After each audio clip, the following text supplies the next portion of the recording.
নমস্কার, আমি উর্না। শুরু করছি প্যারালাল ঝলক। ডিজিটাল মিডিয়ায় এই প্রথম আপনারা দেখছেন বাংলায় খেলার সেরা বুলেটিন। মোহনবাগানের আবার আইএসএল চ্যাম্পিয়ন হওয়ার দৌড় চলছে। ইস্ট বেঙ্গলের দৌড় চলছে সুপার 6-এ ওঠার লক্ষ্যে। আইএসএল এর সমস্ত খবর এবং সেই সঙ্গে ভারতীয় ও আন্তর্জাতিক ফুটবলের সব খবর নিয়ে আমাদের বিশেষ সেগমেন্ট খেল সকার। এবার মিশন জামশেদপুর। অ্যাওয়ে ম্যাচ খেলতে শিল্পনগরীতে যাচ্ছে মোহনবাগান। ম্যাচ জিতে শিল্ড জয়ের দৌড় অব্যাহত রাখতে মরিয়া সবুজ মেরুন ব্রিগেড। তবে জামশেদপুর ম্যাচ যে সহজ হবে না আশঙ্কা করছেন কোচ মলিনা। খালিদের দলকে প্রশংসায় ভাসিয়ে মোহনবাগান কোচ বলেন, জামশেদপুর যা খেলছে তাতে তাদের সতর্ক থাকতেই হচ্ছে।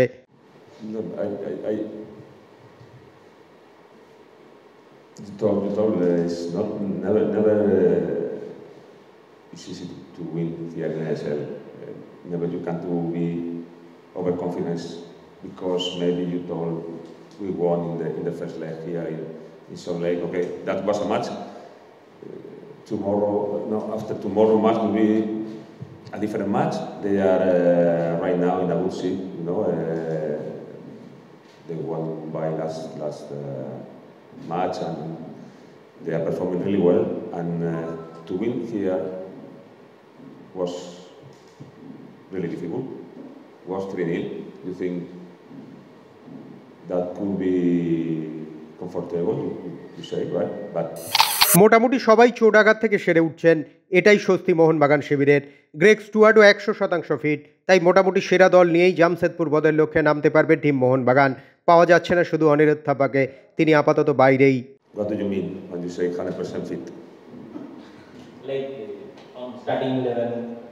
No, they are recovered from their injuries and playing some minutes in the last matches.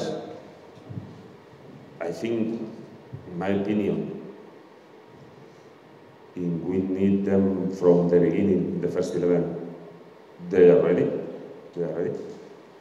No, Tapa is out. He's out. Some weeks more. We don't expect them in a short term, 2-3 weeks maybe, something more. দারুণভাবে নিজের খেলায় ফিরেছেন Jason Cummings. কোচকেও ভাবিয়ে তুলেছেন McLaren না Cummins কাকে স্ট্রাইকারে খেলাবেন। স্বভাবতই দারুণ মেজাজে অজি স্ট্রাইকার, তিনি আবার দারুণ প্রশংসা করলেন দলের দুই উইঙ্গার লিস্টন কোলাসো ও মনবীর সিংয়ের। কামিংসের বক্তব্য, তাদের অনেক গোলের সুযোগ তৈরি করে দিচ্ছেন মনবীর ও Liston. Massive players. They bring a lot to the table. You know, they're fast, they're exciting, great players. You know, I like playing with them because they're always, you know, on the ball, creating chances. You know, I think they're good for us because they're an out ball. You know, you give them the ball and they can do something individually. So yeah, that's been massive last season and this season for me. You know, we've probably got two of the best wingers, you know, in the country. So you know, we're very fortunate. You know, I wish I was as fast as them at times, but you know, they've got raw speed, and yeah, most importantly as well, you know, they're good guys, good guys to have in the changing room. You know, good people, and they've been really good for us so far. Kolkata থেকে বাসে 6 ঘন্টা journey করে জামশেদপুর যেতে হবে মোহনবাগানকে। প্রশ্ন উঠছে, যাতায়াতের এই ধকল সমস্যায় ফেলবে না তো সবুজ মেরুনকে? কোচ মলিনা অবশ্য স্পষ্টই জানিয়ে দিলেন এটা কোনো সমস্যাই নয়।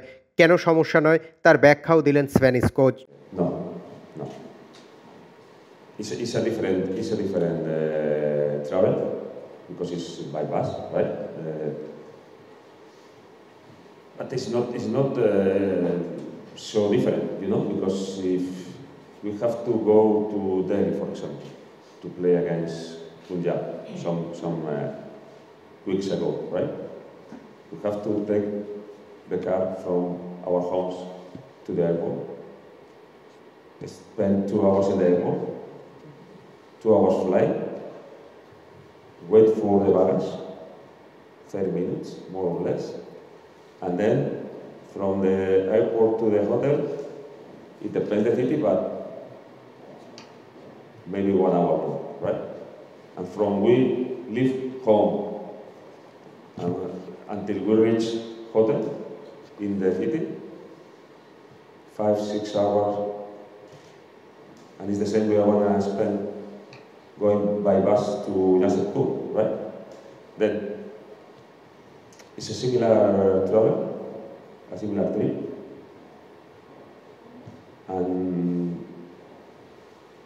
what I can't do anyway is to look for any excuses or something like that. That is because we are going to buy.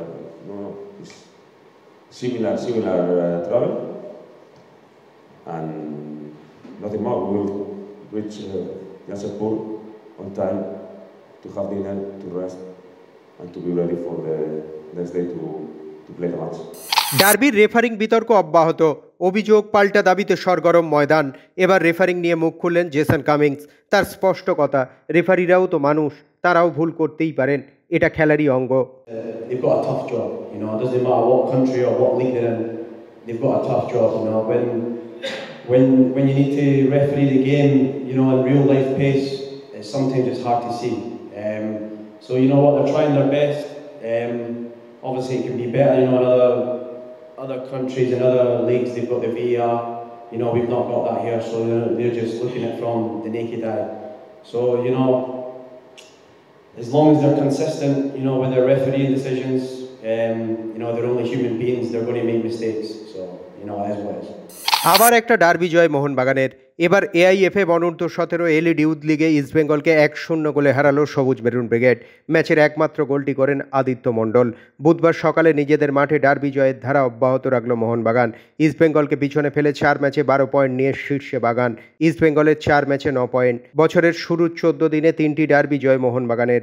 অনূর্ধ্ব 15, সিনিয়র ও অনূর্ধ্ব 17 ডার্বি জিতল তারা। We always, when we from the club, it's all about development. Developing players from the U17 to the reserve team is our main goal. So this was our normal game, you know. We didn't take any pressure. We played you know, our normal game. We tried to build up from the back. We kept possession. Only thing we need to work on our you know, in the attacking third, especially to keep the ball, making runs. So those things were not happening. So we are going to focus on that now. We just have a day off where we'll recover our players, and then the next game is just coming in one day. Actually, due to the away match, so এরা youth, এরা এই jersey মানে wait বুঝতে একটু সময় লাগছে। তো সেই সময় এই এত প্রেশার, এত মোহনবাগানের ফ্যানরা এত নিজেদের টিমকে এনকারেজ করছে যে সেই জায়গায় আমাদের টিমে মোটামুটি একটা জাস্ট তাদের খেলার শেষে সেই চাপটা হয়তো নিতে পারি, বাট আগামী দিনে হয়তো এর উল্টোটাও হতে পারে আমাদের হোম ম্যাচে। আমার প্রথম ডার্বি ছিল মোহনবাগানের হয়ে, প্রথম ডার্বি খেললাম, গোল করলাম, খুব ভালো লাগছে। তো সবাই অনেকে ফ্যান্স লোকরা এসছে, তাদেরকে খুশি দেখে আরও ভালো লাগছে। তো আমাদের এটাতেই শেষ না, আমাদের পরে আরও একদিন পরে আরও খেলা আছে। তো আমাদের আরও ফোকাস করতে হবে, হার্ডওয়ার্ক করতে হবে। তো আমাদের এখান থেকে কোয়ালিফাই করে বাইরে গিয়েও যাতে আমরা জিততে পারি, ভালোভাবে খেলতে পারি, সেই জন্য আমাদেরকে হার্ডওয়ার্ক করতে হবে। আর কোচ আমাদেরকে বহুত হার্ডওয়ার্ক করাচ্ছে, কোচ অনেক ভালো প্র্যাকটিস করাচ্ছে। তো আমাদের এটুকুনি যে আমরা আরও আগে যেতে হবে। আবার একটা ডার্বি জয়। বুধবার সকালে মোহনবাগান মাঠে ধরা পড়ল উচ্ছ্বাস উন্মাদনার ছবি।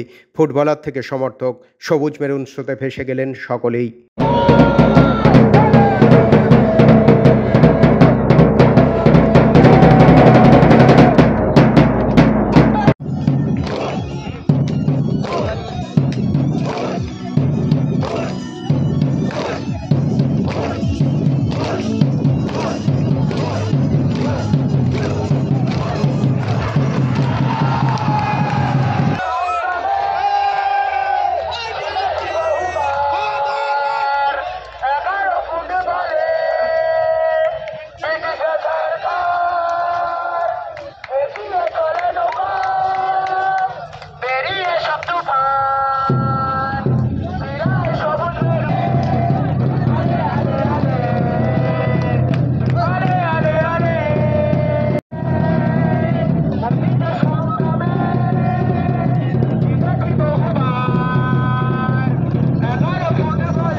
মোহনবাগানের ছোটদের দলকে অভিনন্দন জানালেন বড়দের coach.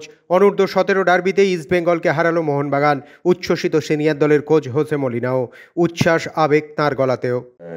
Before to start the press conference, I would like to to say congratulations to our under-17 team, okay, for the victory today against East Bengal, okay. Congrats to everybody, players, staff, coaches, everybody. That's it. জানুয়ারি উইন্ডোতে একজন নতুন বিদেশি এসে গিয়েছে। ইস্টবেঙ্গল এখন খোঁজে আছে একজন বিদেশি ডিফেন্ডারের। হেক্টর হিউজ থেকে ছেড়ে দেওয়াটা প্রায় পাকা হয়ে গিয়েছে, শুধু তার বদলি ফুটবলারকে চূড়ান্ত করার অপেক্ষা। শোনা যাচ্ছে একজন ফরাসি ডিফেন্ডার নাকি লাল হলুদ ম্যানেজমেন্টের র্যাডারে রয়েছে, তার সঙ্গে কথাবার্তাও অনেকটা এগিয়ে গিয়েছে। টাকার ব্যাপারটা ঠিকঠাক হয়ে গেলেই হেক্টরের পরিবর্তে এই নতুন ফরাসি ডিফেন্ডারকে চূড়ান্ত করে ফেলতে পারে ইস্টবেঙ্গল। ডার্বির পর থেকে এখনও পর্যন্ত অনুশীলনে নামেননি হেক্টর হিউজতে, আর সেই ছবিটাই হেক্টরকে ছেড়ে দেওয়ার ইঙ্গিতটা যে আরও জোরালো করছে তা বলাই যায়। বুধবারই অনুশীলনে এলেন না রিচার্ড সেলিস। ডার্বির দিন ইস্টবেঙ্গল শিবিরে যোগ দিয়েছিলেন তিনি। এরপর মঙ্গলবার লাল হলুদ জার্সিতে প্রথম অনুশীলনে নামেন ভেনেজুয়েলার এই ফুটবলার। প্রথম দিনই নজর কেড়েছিলেন তিনি, সামনে গোয়া ম্যাচেও তার নামার কথা রয়েছে। কিন্তু বুধবার হঠাৎই অনুশীলনে অনুপস্থিত রিচার্ড। না, বড়সড় কিছু নয়, দীর্ঘ ধকল করে ভারতে এসেছেন, প্রস্তুতিতেও নেমে পড়েছেন, খানিকটা ক্লান্ত রয়েছেন তিনি, আর সেটা বুঝেই বুধবারের অনুশীলনে রিচার্ড সেলিসকে বিশ্রাম দিয়েছেন অস্কার। সামনেই রয়েছে গোয়া ম্যাচ, তার আগেই জোর কদমে চলছে লাল হলুদ শিবিরের প্রস্তুতি। কিন্তু এই মুহূর্তে চোট আঘাতে জর্জরিত ইস্টবেঙ্গল। বুধবারও ইস্টবেঙ্গলের হয়ে প্রস্তুতি সারতে পারলেন না আনোয়ার আলী।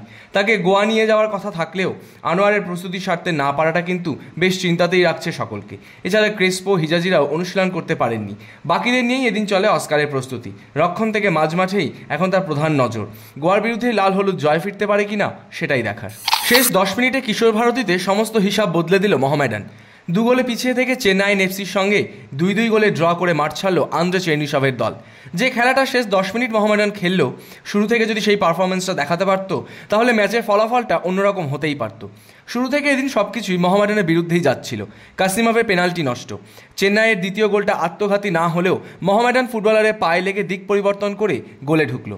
ম্যাচটা কার্যত হাতছাড়াই হয়ে গিয়েছিল সাদা কালো ব্রিগেডের। রেফারি এদিন অতিরিক্ত সময় দেন 9 মিনিট, আর সেই সময়ই দেখা গেল মোহামেডানের মরিয়া একটা লড়াই। মানবীরের প্রথম গোল, কিছুক্ষণের মধ্যেই ফের একটা পেনাল্টি আদায় মোহামেডানের। ফানাই বল জালে জড়াতে এতটুকুও ভুল করেননি। বেঙ্গালুরুকে হারানোর পর ঘরের মাঠে চেন্নাইকেও রুখে দিল মোহামেডান। ইন্ডিয়ান ওমেন লিগের ম্যাচে জয় ইস্ট বেঙ্গলের। শ্রীভূমিকে 1-0 করে হারালো লাল হলুদের মহিলা ব্রিগেড। ম্যাচে একমাত্র গোল করে দলকে জেতান সৌমা গুহুলট। সময় খারাপ গেলে যা হয়, তখন জেতা ম্যাচও হাতছাড়া হয়ে যায়। ইংলিশ প্রিমিয়ার লিগে ব্রেন্টফোর্ডের বিপক্ষ ম্যাচে ম্যানচেস্টার ইউনাইটেডের সঙ্গে তেমনটাই ঘটল। ম্যাচে 66 এবং 78 মিনিটে করা ফোডেনের জোড়া গোলে জয়ের পথেই এগিয়ে যাচ্ছিল পেপ গুয়ার্দিওলার দল। কিন্তু ম্যাচের রং বদলে যায় শেষের 10 মিনিটে। 82 মিনিটে ইওয়ান ভিসার গোলে ব্যবধান কমায় ব্রেন্টফোর্ড। তারপর অতিরিক্ত সময় দ্বিতীয় গোল করে ম্যাচে সমতা ফেরান ক্রিস্টিয়ান নরগার্ড। এই ম্যাচে পয়েন্ট খুইয়ে 6ষ্ঠ স্থানেই থেকে গেল ম্যানচেস্টার সিটি। বুধবারই অনুশীলনে এলেন না রিচার্ড সেলিস। ডার্বির দিন ইস্টবেঙ্গল শিবিরে যোগ দিয়েছিলেন তিনি। এরপর মঙ্গলবার লাল হলুদ জার্সিতে প্রথম অনুশীলনে নামেন ভেনেজুয়েলার এই ফুটবলার। প্রথম দিনই নজর কেড়েছিলেন তিনি, সামনে গোয়া ম্যাচেও তার নামার কথা রয়েছে। কিন্তু বুধবার হঠাৎই অনুশীলনে অনুপস্থিত রিচার্ড। না, বড়সড় কিছু নয়, দীর্ঘ ধকল করে ভারতে এসেছেন, প্রস্তুতিতেও নেমে পড়েছেন, খানিকটা ক্লান্ত রয়েছেন তিনি, আর সেটা বুঝেই বুধবারের অনুশীলনে রিচার্ড সেলিসকে বিশ্রাম দিয়েছেন অস্কার। ইংলিশ প্রিমিয়ার লিগে দারুণ ছন্দে ছিল লিভারপুল। একের পর এক ম্যাচে জয় নিয়েই মাঠ ছাড়ছিল আর্নে স্লটের দল। হঠাৎ করেই যেন ধাক্কা খেল সেই জয়ের ধারা। আগের ম্যাচে ড্র করার পর এবার নটিংহাম ফরেস্টের কাছে আটকে গেল তারা। চলতি মরশুমে এই নটিংহাম ফরেস্টের কাছেই একমাত্র ম্যাচ হেরেছে লিভারপুল। ফিরতি ম্যাচেও ক্রিস উডের গোলে এগিয়ে গিয়েছিল ফরেস্ট। দ্বিতীয়ার্ধে দিয়েগো জোটা সেই গোল শোধ না করলে হারের মুখ দেখতে হতো তাদের।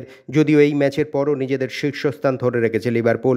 অন্যদিকে নটিংহাম ফরেস্ট আছে দ্বিতীয় নম্বরে। ইউরোপের তারকা ফুটবলারদের পেতে গত কয়েক বছর ধরেই মরিয়া হয়ে উঠেছে সৌদি আরব। ক্রিশ্চিয়ানো রোনাল্ডো, নেইমার, করিম বেনজিমার মতো তারকা ফুটবলাররা ইউরোপের পাট চুকিয়ে সৌদি আরবের লিগে যোগও দিয়েছেন। যদিও এটা তাদের কেরিয়ারের পড়তি সময়ই বলা যায়। কিন্তু এবার শোনা যাচ্ছে কেরিয়ারের মধ্য গগনে থাকা ব্রাজিলিয়ান তারকা ভিনিসিয়াস জুনিয়রও নাকি সই করতে চলেছেন সৌদি প্রো লিগের ক্লাবে। সম্প্রতি এক সাক্ষাৎকারে সৌদি প্রো লিগের প্রধান নির্বাহী অমর মুগারবেল জানিয়েছেন, ভিনিসিয়াসের সৌদি প্রো লিগে দেখতে পাওয়াটা শুধু সময়ের অপেক্ষা। যা নিয়ে রীতিমতো তৈরি হয়েছে গুঞ্জন। অস্ট্রেলিয়ার কাছে বর্ডার গাভাস্কার ট্রফি খুইয়ে এলো ভারত। তবে এবার সামনে ইংল্যান্ডের বিরুদ্ধে সিরিজ। ভারতীয় দলের সমস্ত খবরের পাশাপাশি ক্রিকেটের যাবতীয় খবর নিয়ে আমাদের বিশেষ সেগমেন্ট লে ছক্কা।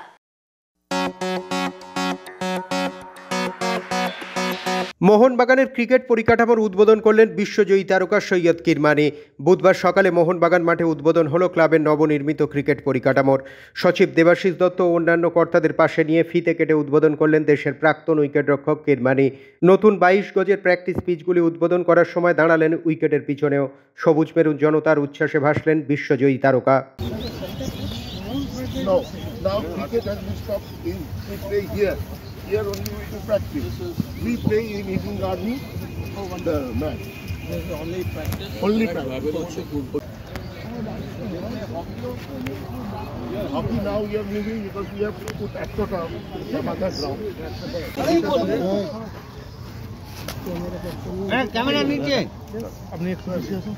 So you got to touch my hand as well. Yes.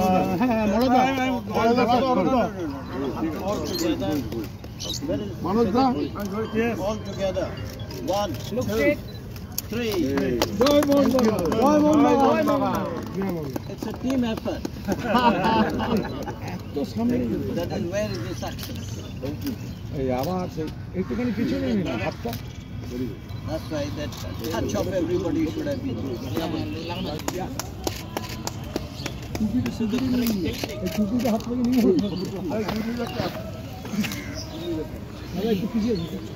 বুধবারের মোহনবাগান ক্রিকেটময়, ফুটবল নয়। এদিন বাগানের গোটা দিন কাটল ক্রিকেট নিয়ে। পরিকাঠামো উদ্বোধনের পাশাপাশি সংবর্ধনা অনুষ্ঠান। এদিন ছিল চুনি গোস্বামীর জন্মদিন। চুনিকে নিয়ে স্মৃতিরোমন্থন করলেন সকলে। প্রয়াত তারকার স্ত্রীকে সংবর্ধিত করা হলো। পাশাপাশি মোহনবাগানে খেলা সব অধিনায়ক ও ক্রিকেটারদেরও সংবর্ধিত করা হলো। তবে দেখা গেল না ঋদ্ধি মনোজ লক্ষ্মীকে। কিরমানিকে দেওয়া হলো ক্লাবের আজীবন সদস্য পদ। মার্টিনেজের পর মরশুমে 2 নম্বর কার্ড পেলেন কিরমানি। এরপর প্রাক্তন উইকেটরক্ষকের টক শো। শহরে এসে এলেন মোহনবাগান ক্লাবে। কিরমানিকে ঘিরে উচ্ছ্বাস উৎসাহ। বিশ্বজয়ী তারকার সামনে উঠে এলো ক্রিকেট নিয়ে অনেক প্রশ্ন। No. I just said that in my earlier chat. Okay, you got to leave Virat Kohli, Rohit Sharma to take their own decision, and whenever they want to, they should do that.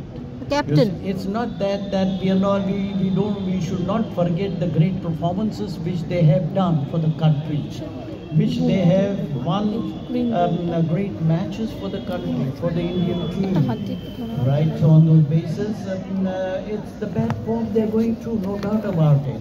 But we must accept that there are some good times and the bad times for one and all. So you got to wait until they call it a day.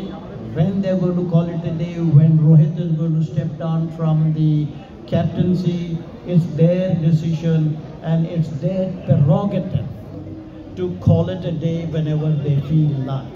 So let us not be in a hurry, okay? Let us not be in a hurry. They would be a great source of inspiration to the youngsters of today.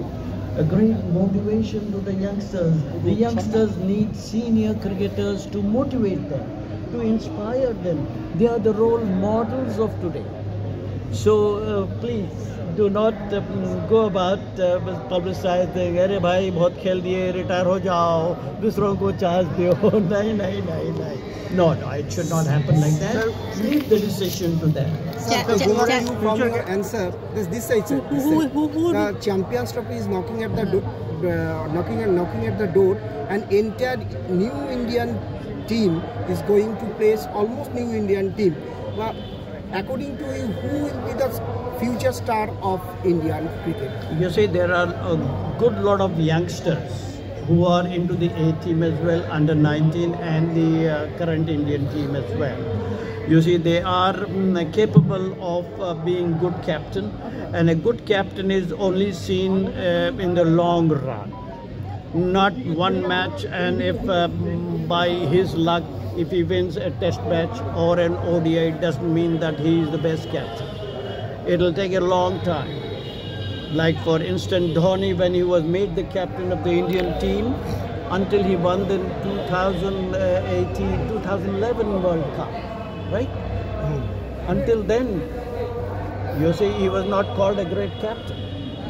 Okay? So it will take a time. The captain will take time with experience and consistency when he leads from the front like what Dhoni did. right? So like that, we have got enough potential. We have got enough potential in the Indian team, enough. We can have 3 teams at the highest level. Such talent we have in our country, abundance in talent. So anybody can become a captain. You see now Bumrah has made a great impression, winning a test match and winning ODI, etc. and etc. You have KL Rahul in the making. You have others in the making. You have Rishabh Pant in the making. Right? They can be all good captains in the long run. So a good captain is only seen with consistency in the long run. Few competitors in the wicket-keeping slot. The first one will be obviously Rishabh Pant. Then you have Sanju Samson there. You have KL Rahul. You have Ishan Kishan, who's taking a back seat now at the moment. So there's a huge competition. Whoever performs with consistency at the right time. Now it's all up to the board. It's all up to the board. It's all up to the selection committee also at the same time to appoint a captain.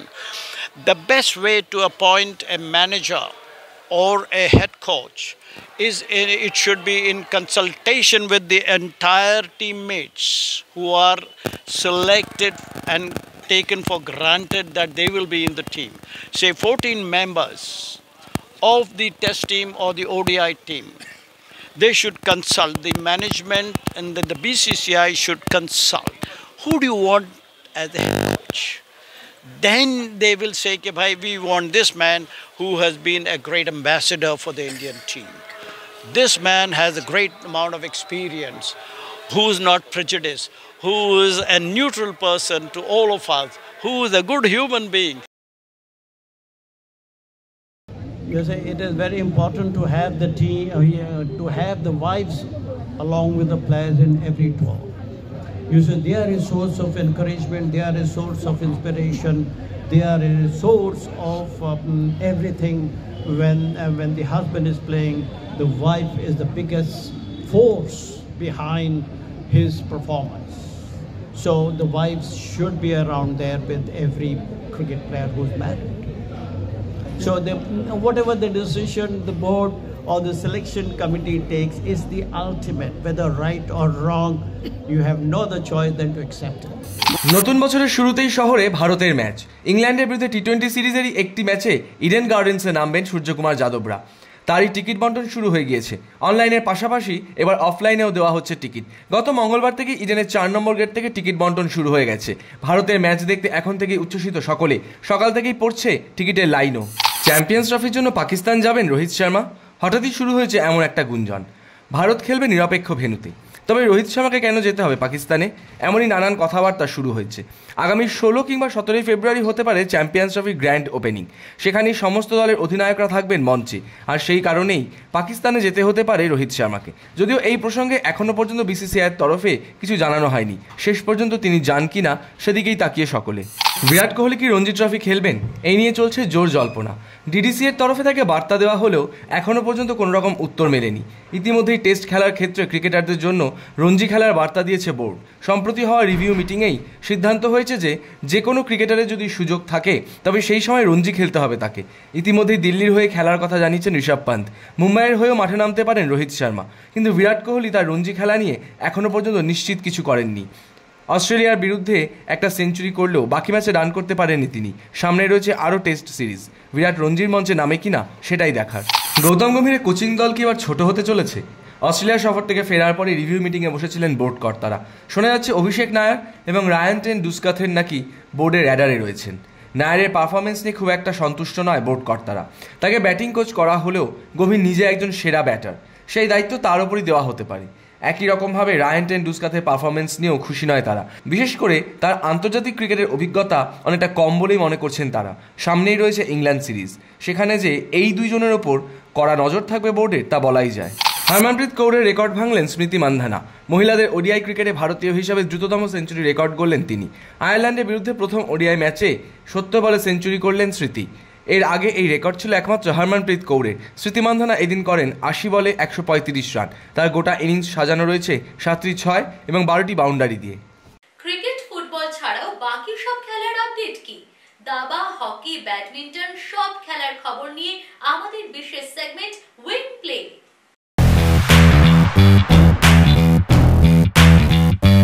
গত মঙ্গলবার খোখো বিশ্বকাপের উদ্বোধনী match খেলতে নেমেছিল ভারতের মহিলা দল। দক্ষিণ কোরিয়ার বিপক্ষে এই ম্যাচে দুর্দান্ত পারফরমেন্স করল তারা। ইন্দিরা গান্ধী ইনডোর স্টেডিয়ামে ম্যাচের শুরু থেকেই নিজেদের আধিপত্য বজায় রেখেছিল ভারতীয় মহিলা দল। অধিনায়ক প্রিয়াঙ্কা ইঙ্গলের নেতৃত্বে দাপট দেখিয়ে 175-18 ব্যবধানে নিজেদের কাঙ্ক্ষিত জয় তুলে নেয় ভারত। যদিও শুরুটা করেছিল ভারতের পুরুষ খোখো দল, নেপালকে 42-37 ব্যবধানে হারিয়ে। এবার সেই ধারাই বজায় রাখল ভারতের মহিলা দল। অস্ট্রেলিয়ান ওপেনের দ্বিতীয় ম্যাচেও সহজ জয় পেল নোভাক জোকোভিচ। পর্তুগিজ টেনিস তারকা জেইমা ফারিয়াকে 6-1, 6-7, 6-3, 6-2 সেটে হারিয়ে তৃতীয় রাউন্ডে পৌঁছে গেলেন জোকার। এদিন শুধু ম্যাচই জিতলেন না তিনি, একই সঙ্গে ভেঙে দিলেন রজার ফেডারারের রেকর্ডও। এতদিন সবচেয়ে বেশি গ্র্যান্ড স্ল্যাম ম্যাচ জেতার নজির ছিল রজার ফেডারারের। অন্যদিকে অস্ট্রেলিয়ান ওপেনের অপর ম্যাচে জয় পেলেন 4 বারের গ্র্যান্ড স্ল্যাম জয়ী কার্লোস আলকারাজ। এদিন তিনি হারান জাপানের ইয়োশিহিতো নিশিওকাকে। খবরের দুনিয়ায় খেলার খবরের পাশাপাশি নানা রকমের মন্তব্য উঠে আসে, আর সেই সমস্ত মন্তব্যের কোলাজ নিয়ে আমাদের বিশেষ সেগমেন্ট থ্রো ইন। আমি যদি ফেয়ারওয়েল টেস্ট নিতাম তাহলে সেটা ঠিক হতো না। হয়তো আমার জন্য ফেয়ারওয়েল ম্যাচ দেয়া হলো, কিন্তু সেই ম্যাচে আমি দলের সুযোগ পাওয়ার যোগ্য হতাম না। আমাকে নিয়ে প্রশ্ন ওঠার আগে আমি সরে যেতে চেয়েছিলাম। বিরাটের নাম সম্ভাব্য তালিকায় রয়েছে। পন্ত জানিয়েছে সে খেলবে। বিরাটেরও উচিত মুম্বাইয়ের ক্রিকেটারদের কাছ থেকে অনুপ্রেরণা নেওয়া। আমি টেনিসকে ভালোবাসি, প্রতিযোগিতায় অংশ নিতে ভালোবাসি। 20 বছরের বেশি আমি গ্র্যান্ড স্ল্যাম খেলছি। হারি বা জিতি, আমি কোর্টে সবসময় নিজেকে উজাড় করে দিই। আরও একটা রেকর্ড করতে পেরে নিজেকে ভাগ্যবান মনে করছি।